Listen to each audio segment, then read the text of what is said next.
মুখ্যমন্ত্রী প্রকল্পগুলো করেছেন, যেমন লক্ষ্মীর ভাণ্ডার ইলেকশনের আগে আমরা যদি ক্ষমতায় আসি তাহলে প্রথম কথা হচ্ছিল, যদি বিরোধী দলনেতা উনি যদি এটাকে ভিক্ষেই মনে করেন, তাহলে উনি কেন প্রস্তাব দিচ্ছেন আমরা ক্ষমতা আসলে ৩,০০০ টাকা করে দেব? আমাদের বক্তব্য, আমাদের নেত্রী মাননীয় মুখ্যমন্ত্রী মমতা বন্দ্যোপাধ্যায় তিনি এই প্রকল্পটা পশ্চিমবঙ্গের প্রত্যেকটি মহিলার জন্য রয়েছে, কোনো রং, কোনো ধর্ম, বর্ণ দেখে নেননি। এবং এটা একটা পাইলট প্রজেক্ট, যেটাকে সামনে রেখে অন্যান্য বিজেপি শাসিত রাজ্য যারা ভোটে যাচ্ছে প্রত্যেকেই আমাদের নেত্রীর এই প্রকল্পকে সামনে রেখে মানুষকে ভোট দেওয়ার জন্য আহ্বান করছে। সুতরাং আমরা খুব গর্বিত, আমাদের নেত্রী মাননীয়া মমতা বন্দ্যোপাধ্যায় তিনি পশ্চিমবাংলার এত মহিলা মা বোনেদের জন্য এই প্রকল্প গ্রহণ করেছেন। ২২ যেখানে পাখির চোখ করে ভোট করা হবে, মঞ্চ থেকে মাননীয় মুখ্যমন্ত্রী একটা বলে এরকম কোনো প্রশ্ন নেই। আমার পাড়া আমার সমাধান, এটা আমাদের নেত্রী ২১শে জুলাইয়ের পর থেকে তিনি ঘোষণা করেছেন। আমরা এবং আমাদের প্রশাসন, আমি আমাদের জেলার কথা বলতে পারি, প্রশাসন খুব তদবির এই ব্যাপারটাকে তারা উঠে পড়ে লেগেছেন। দেখুন, একটা বুথে ১০ লক্ষ টাকা করে মাননীয় মুখ্যমন্ত্রী তিনি দিচ্ছেন। আমার যতটুকু জানা বা আমি যতটুকু অভিজ্ঞতা আমি সঞ্চয় করেছি, একটা গ্রাম পঞ্চায়েত একটা বুথে ৫ বছরে ১০ লক্ষ টাকা দিতে পারে, খরচা করতে পারে না। কিন্তু তিনি এই সুযোগ করেছেন, পশ্চিমবঙ্গের ৮০,০০০ বুথে ৮,০০০ কোটি টাকার এই প্রজেক্ট তিনি গ্রহণ করেছেন। ইতিমধ্যে আমরা বিভিন্ন জায়গায়, আমি যেমন কাউন্সিলর, আমাদের পৌরসভা, বিভিন্ন গ্রাম পঞ্চায়েত, তারা কিন্তু এটা প্রশাসনের সাথে কথা বলে অলরেডি আমরা, আপনারা জানেন 2 অগস্ট থেকে এটা চালু হবে, 3টে করে বুথ নিয়ে ক্যাম্প হবে, প্রচুর মানুষ এতে উপকৃত হবে। এটা ধরুন আমার বুথে আমার কোনো রাস্তার প্রয়োজন, আমার কোনো বৈদ্যুতিক আলোর দরকার আছে, পানীয় জলের ব্যবস্থা করতে হবে, কি অঙ্গনওয়াড়ি সেন্টার আছে তার ছাদ নেই, শেডের ব্যবস্থা করতে হবে, এগুলো আমরা এই টাকার মধ্যে করতে পারবো। এটা খুবই উপকার হয় মানুষের। দেখা যাচ্ছে কীভাবে করছেন দেখছেন। এনআরসি নিয়ে হচ্ছে, এসআইআর করছে, আপনারা জানেন, যেটা স্পেশাল ইন্টেন্সিভ রিভিউ বিহারে অলরেডি হচ্ছে। এটা নিয়ে আমাদের দল এবং আমাদের নেত্রী মমতা বন্দ্যোপাধ্যায়, আমাদের নেতা অভিষেক বন্দ্যোপাধ্যায় ইতিমধ্যে আন্দোলনে ডাক দিয়েছেন।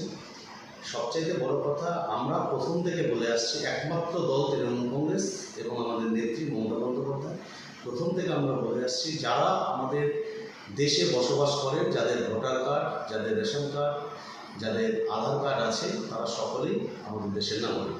আমরা এটাকে মান্যতা দিই না। আর আমরা, নেত্রী বলেছেন যে আমরা এই এনআরসি আমরা মানি না। আর যেটা এখন নতুন করে একটা ইয়ে হয়েছে, আপনারা জানেন, যেটা বিহারে হয়েছে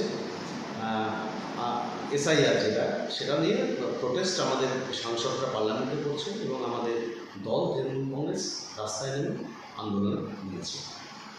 যখন আপনার 2000 আজকে সেই প্রধানমন্ত্রীকে দেখা গেল যে মা দুর্গা মা কালীর নাম নিতে, তাহলে কী সমীকরণ উনি করার চেষ্টা করছেন? ঠেলায় না পড়লে বেড়াল গাছে ওঠে না। এতদিন জয় শ্রীরাম জয় শ্রীরাম শুনেছি, এখন নতুন করে দুর্গাপুরে শুনলাম জয় মা দুর্গা জয় মা কালী। আর যেটা মমতা বন্দ্যোপাধ্যায়ের বিরুদ্ধে ওনারা আগাগোড়া করেন যে মমতা বন্দ্যোপাধ্যায় পুজো করতে যাবেন। আপনারা জানেন, বিভিন্ন পুজো কমিটিকে দিদি 10,000 টাকা থেকে শুরু করে আজকে 1 লাখ টাকা পর্যন্ত তিনি সরকারের থেকে অনুদান দিচ্ছেন, যাতে ইন্সপায়ার করছেন, যাতে মানুষ পুজোমুখী হয়।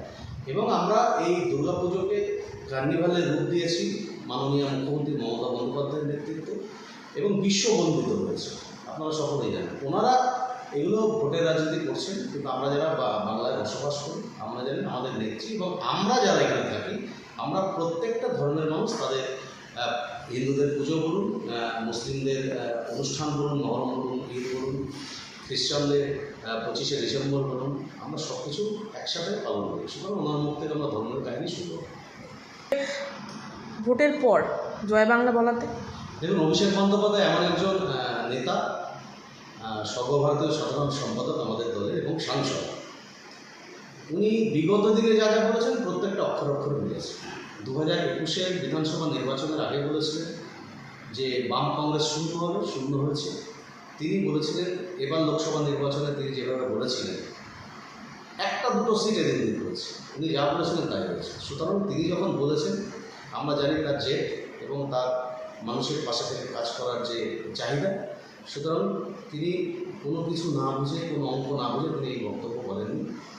বিজেপি উনি বলেছেন 50-এর নিচে নামবে, আমিও আপনাদের বলছি বিজেপি 40 থেকে 50-এর মধ্যেই থাকবে, তার বেশি বিজেপি আসন পাবে। বাংলায় নারী সুরক্ষা কতটা? পশ্চিমবঙ্গ নারী সুরক্ষা এটা ভারত সরকারের আমরা তো তাদের দেখেছি, রিভিউ দেখেছি, তাতে বাংলায় কিন্তু নারীরা গভীর রাত পর্যন্ত চলাফেরা করতে পারে। দু একটা বিচ্ছিন্ন ঘটনা এটা হয়েছে, অবশ্যই দুঃখজনক, সেটা আমরা প্রতিবাদ করেছি। আমাদের দল, আমাদের নেতা, আমাদের নেত্রী তারাও প্রতিবাদ করেছে। এর থেকে অনেক বেশি যেগুলো বিজেপি শাসিত রাজ্যে সেখানে হচ্ছে, সেগুলো নিয়ে হাইলাইট হচ্ছে না, মিডিয়া সেগুলো চেপে যাচ্ছে। কিন্তু ভারতবর্ষের একমাত্র অঙ্গরাজ্য পশ্চিমবঙ্গ, যেখানে নারীরা খোলাখুলি চলাফেরা করতে পারেন। রাত 2-2:30টার সময় কলকাতা রাজপথে নারীরা চলাফেরা করেন। এবং চাকদা বিধানসভায় 2019 সালে আমরা 31,000-এর কিছু বেশি ভোটে পিছিয়ে ছিলাম। 2021 সালের বিধানসভা নির্বাচনে আমি প্রার্থী হয়েছিলাম, দল আমাকে মনোনীত করেছিল। আমি ভোটে লড়াই করে 11,400 ভোটে গেছি। অনেকটা ভোট মানুষ আমাদের পক্ষে দিয়েছে। আমাদের অ্যাসাজ কোনো সমস্যা নেই, মাননীয় মুখ্যমন্ত্রী এবং আমাদের সরকার প্রচুর কাজ মানুষের জন্য করেছে। হ্যাঁ, এই বর্ষায় কিছু রাস্তাঘাটের সমস্যা হয়েছে, সেটা শুধু আমাদের চাকদায় নয়, গোটা বাংলায়, এবং এই বৃষ্টিতে রাস্তাঘাটের সমস্যা হয়েই থাকে, যেহেতু একটা বন্যা পরিস্থিতি সৃষ্টি হয়েছে। আর একটা ভাইটাল আছে আমাদের, যেটা চাকদা চৌমাথা থেকে স্টেশন রোড, চাকদা বনগা রাস্তা যেটা বলে, সেটার খুবই অবস্থা খারাপ। ব্যবসাদাররা এখানে ব্যবসা করতে পারছেন না। তা আমরা এক মাজা অবধি প্রায় জল জমে থাকি, আপনারা এখন গেলেও দেখতে পাবেন। আমরা এটা নিয়ে দরবার করেছি অলরেডি। আমরা ইউডি ডিপার্টমেন্টের সাথে কথা বলেছি এবং পিডব্লিউডি দপ্তরের সাথে কথা হয়েছে। আমাদের প্রিন্সিপাল সেক্রেটারি ম্যাডাম তিনিও এসেছিলেন এখানে, তিনি ইন্সপেকশন করে গেছেন। আমাদের আশ্বস্ত করেছেন দুর্গাপুজোর পরে তিনি এই রাস্তা চওড়া এবং দুদিকে ড্রেন দিয়ে ভালো করে রাস্তাটা করে দেবো। সুতরাং এটা তাহলে পাড়ায় সমাধানে এবার কি এই রাস্তাটারই মানে সুন্দর হওয়ার দিকে এগোচ্ছে? না, পাড়ায় সমাধানটা যেটা, সেটা তো একটা বুথে 10 লক্ষ টাকা, সেটা বুথের ব্যাপার। এটা যেহেতু অনেক বড় প্রজেক্ট, প্রায় 20 কোটি টাকার উপরে প্রয়োজন আছে। সুতরাং এটা পূর্ত দপ্তর ছাড়া তো সম্ভব নয় এবং অর্থ দপ্তরের অনুমতি লাগে। সুতরাং ম্যাডাম এসে বলে গেছেন এবং আমাদের যারা পূর্ত দপ্তরের ইঞ্জিনিয়াররা আছেন, মাননীয় মন্ত্রী আছেন পুলক রায় মহাশয়, তিনিও আমাদের আশ্বস্ত করেছেন। আমরা আশাবাদী দুর্গাপুজোর পর আমাদের এই রাস্তার কাজ আরম্ভ হবে। না, যেখানে তাকে না, ওনারা করবেন না, কেননা আমরা দেখুন 100 দিনের যে বকেয়া টাকা ছিল তার জন্য আমাদের নেতা অভিষেক বন্দ্যোপাধ্যায় দিল্লিতে আন্দোলনে গেছিলেন। তিনি ধর্নায় বসেছিলেন, অবস্থান করেছিলেন। আমরাও সকলে গিয়েছিলাম, পশ্চিমবঙ্গের থেকে প্রচুর মানুষ আমরা গিয়েছিলাম আমাদের নেতার সাথে। তারপরেও আমরা দেখেছি রাজভবনে এসে আমরা রাজভবন অভিযান করেছিলাম, সেখানেও আমাদের সুরাহা হয়নি। কেন্দ্রীয় সরকার আমাদের কথা শোনেনি। পরবর্তী পরিস্থিতিতে আমাদের নেত্রী ও মুখ্যমন্ত্রী মাননীয় মমতা বন্দ্যোপাধ্যায় তিনি কিন্তু ঘোষণা করেছিলেন যে আমাদের যারা বকেয়া যারা টাকা পাবেন 100 দিনের কাজে, সেই টাকা রাজ্য সরকার দেবে, মামাটি বংশ সরকার দেবে।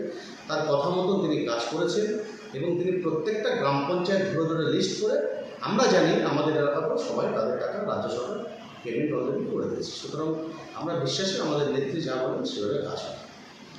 इसको लेके क्या हो गया? ये सोनार बांग्ला तो हमारा दीदी बना दिया। अभी तक सोनार बांग्ला में हम हैं, ये 2011 के बाद जब दीदी आया है तब से आज तक लेके इतना प्रोजेक्ट कोई भी गवर्नमेंट नहीं किया। सुतरां हम सोनार बांग्ला में हैं, हमको और सोनार बांग्ला नहीं चाहिए, इससे अच्छा। लेकिन हम बीजेपी को इधर आने नहीं देंगे। मतलब हमारा इधर जो संस्कृति है, जो कृष्टि है, जो कल्चर है, वो हमारा तृणमूल कांग्रेस जब क्षमता में है तब ये सुरक्षित है, हमारा सब आदमी इधर सुरक्षित है। लेकिन अब भाजपा का जहाँ पर स्टेट गवर्नमेंट है वहाँ पर देखिए क्या हो रहा है। अभी जो बंगाल इशू है, कल्चर की बात कर रहे हैं बीजेपी जो लीडर लोग हैं, अभी दूसरा स्टेट में क्या हो रहा है, हमारा चाकदा से हरियाणा का गुरुग्राम जो PS है, चाकदा का माइग्रेंट लेबर 5 जन को उठा के ले गया था, 24 घंटा तक अटक कर रखा था उधर। लेकिन हमारा स्टेट प्रशासन और हमारा माननीय सांसद उन्होंने राज्यसभा का उनको बोल के, सामिल इस्लाम साहब उनको बोल के हम उधर से 24 घंटा बाद उनको छोड़ गए। सुतरां ये बात सही नहीं है। हम इधर सुरक्षित है, हमारा कृष्टि, हमारा कल्चर सब हमारा दीदी इधर सुरक्षित रखा है। और बीजेपी नेता बोल रहे हैं है ना, हम लोग जो बोला है सही बात है। आप उड़ीसा में देखिए, राजस्थान में देखिए, दिल्ली में देखिए, मुंबई में देखिए। मुंबई में बंगाली बोलने के लिए एक माइग्रेंट लेबर, आपने सुना है, कल क्या किया था, उसको काट के उसका कफिनबंदी बॉडी अभी बादुरिया में है, नॉर्थ 24 परगना में। हमारे इधर तो ऐसा नहीं होता है।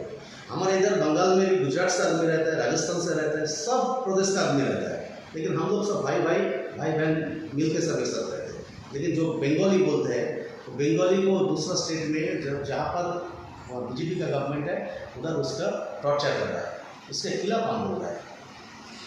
2000 ওদের 4% ভোট আরও কমবে, গতবার যা ভোট ছিল তার থেকে 4-এর বেশি এবার ভোট কমবে। 2026-এ দেখুন, আমরা প্রচণ্ড চেষ্টা করছি। আমাদের গত বিধানসভা নির্বাচনে আমাদের ফলাফল রানাঘাট সাংগঠনিক জেলায় ভালো হয়নি। আমরা চেষ্টা করেছি, সবাই মিলে লড়াই করেছি। হ্যাঁ, তবে মার্জিন আমরা 19 থেকে অনেকটা কমিয়ে দিয়েছিলাম। এখন 2026 সালে দল যাদের প্রার্থী করবে তাদের নিয়ে আমরা ময়দানে নামবো। অলরেডি আমরা ময়দানে নেমে পড়েছি বহুদিন আগে থেকে। আমরা চেষ্টা করবো আমরা এই সিটগুলো পুনরুদ্ধার করে দিদির হাতে তুলে দেওয়ার জন্য। তার মানে খেলা আপনারা দিন আগে শুরু করেছি, আর খেলাতে আরও বেশি আমাদের ইন্সপায়ার করেছে 21শে জুলাই মঞ্চ থেকে আমাদের দিদি। অনেক সুবিধা, এই যে আমার পাড়া আমার সমাধান, আপনি বলুন তো একটা বুথে 10 লক্ষ টাকা, সেই এলাকার মানুষের কাজ হবে এবং কাজগুলো তারাই ঠিক করবে, তাদের কী প্রয়োজন তারা ঠিক করবে। আমরা সেভাবে কাজগুলো করবো। অত